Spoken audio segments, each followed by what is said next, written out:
est aussi très technique. Ah, ça va aller vite là, s'il voit Fab. Non mais il y a tout de suite, comme je le disais tout à l'heure, il y a tout de suite un mur bleu, notamment emmené par Giulio. Là ça va. Giulio qui a un replacement défensif impressionnant. Je pense qu'il a des stats, il court beaucoup. Le temps. 8 minutes. 8 minutes écoulées. Attention Fab. Fab avec Chaza. Il l'a vu, non. Il va tirer. Ça dira Oh, C'est l'ouverture du score. Chaza Alfarano pour Bastardi Dentro, 1-0 donc. 1-0 donc 4-3. Encore un et ce sera les prolongations. On a vu un superbe on avait un superbe travail déjà dès le début du match de Chaza qui a fait une frappe sur le poteau.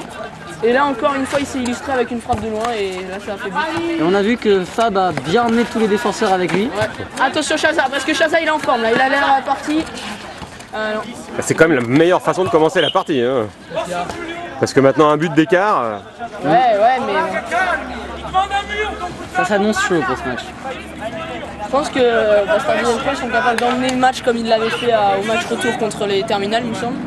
Côté terminal, les Oceanside. Ils avaient emmené le match au match retour vraiment magnifiquement. Mais là, ça va être quand même plus compliqué parce que, comme on disait, c'est vraiment international, c'est vraiment une équipe très défensive qui sait défendre et qui sait aussi attaquer. Une frappe qui est en arrière. Attention, Ascanio le centre. Pour Fab. Fab, non. Il a voulu en faire trop.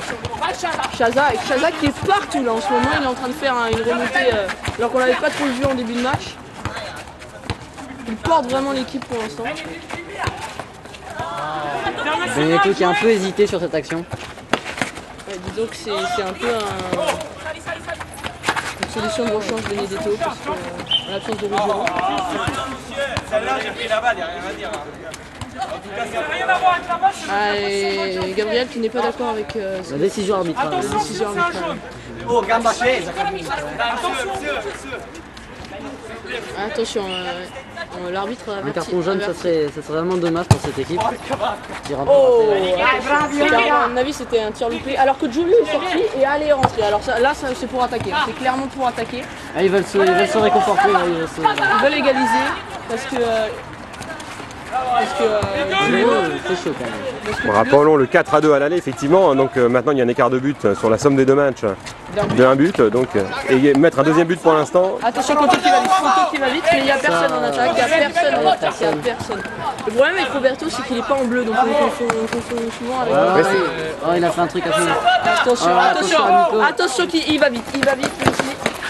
Oh là là, l'ouverture! Oh là là Je pense qu'il ne s'attendait pas à ce que ça tombe sur lui. Ouais, parce que ça a vraiment effacé tous les défenseurs de Bastardi Dentro. C'est vraiment pas une équipe. Pour l'instant, défensivement, ils ont des petits problèmes, on va dire, en défense, de coordination. Ouais, donc là, Ale, clairement, le rôle c'est d'empêcher. Le rôle là de Ale, c'est d'empêcher Gabriel de tirer. De Chaza de tirer. Ils ont peur là, ils tremblent sur les Saint-Valentin. Non, c'est mal tiré, c'est très mal tiré. Heureusement que Chaza arrive. Ah, oui, il a confondu. Ah, c'est le problème du t-shirt blanc. Ouais.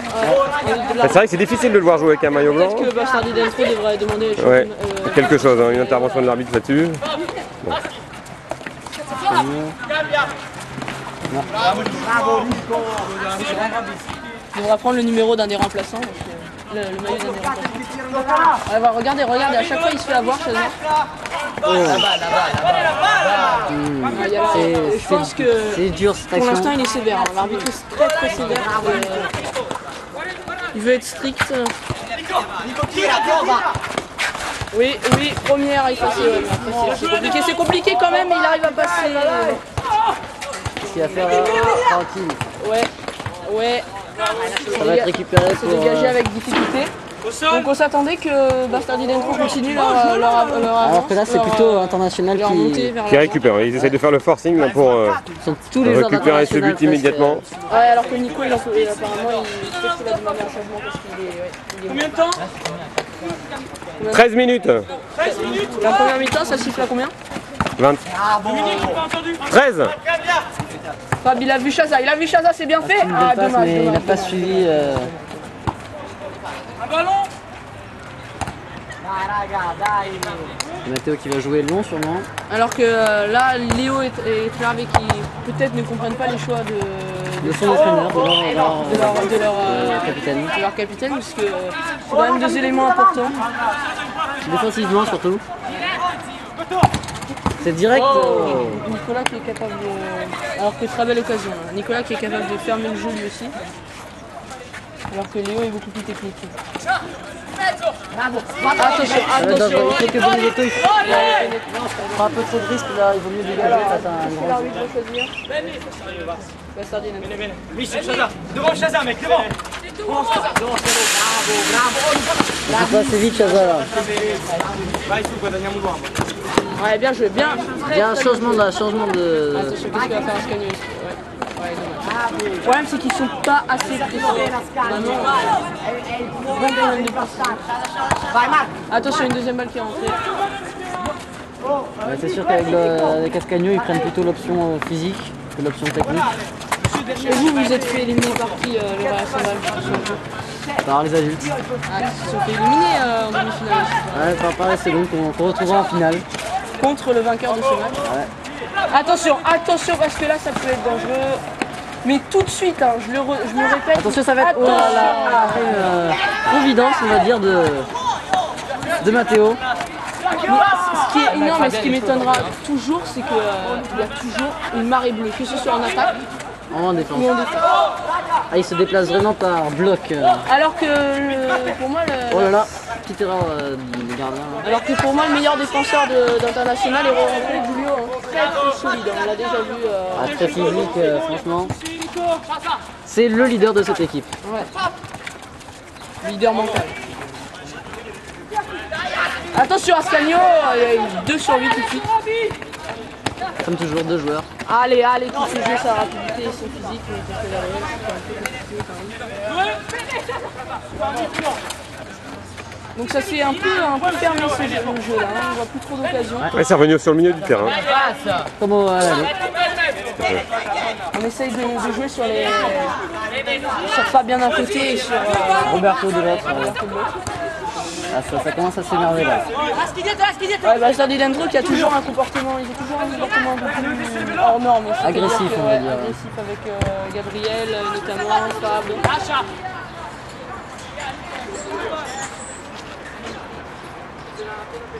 Là, c'est dangereux là, avec Roberto là, il faut dégager loin devant. Ouais, sur Fab, directement chercher. Voilà. Ça sert à faire loin, mais on revient au point de départ. Un mauvais contrôle là. Faire une occasion. Ça va repartir directement. Attention Roberto, attention Roberto. Oh là. On sait pas, c'est tout près. Très belle bicyclette là. Des choses improbables pour les défenseurs. Le goal qui s'y attendait pas du tout. Non. C'était vraiment surpris. Là, une tête là, c'est. Mais vraiment très solide avec le début de match Ricardo. Hein. Vraiment le goal de Sardi Dentro Ricardo qui est vraiment très solide.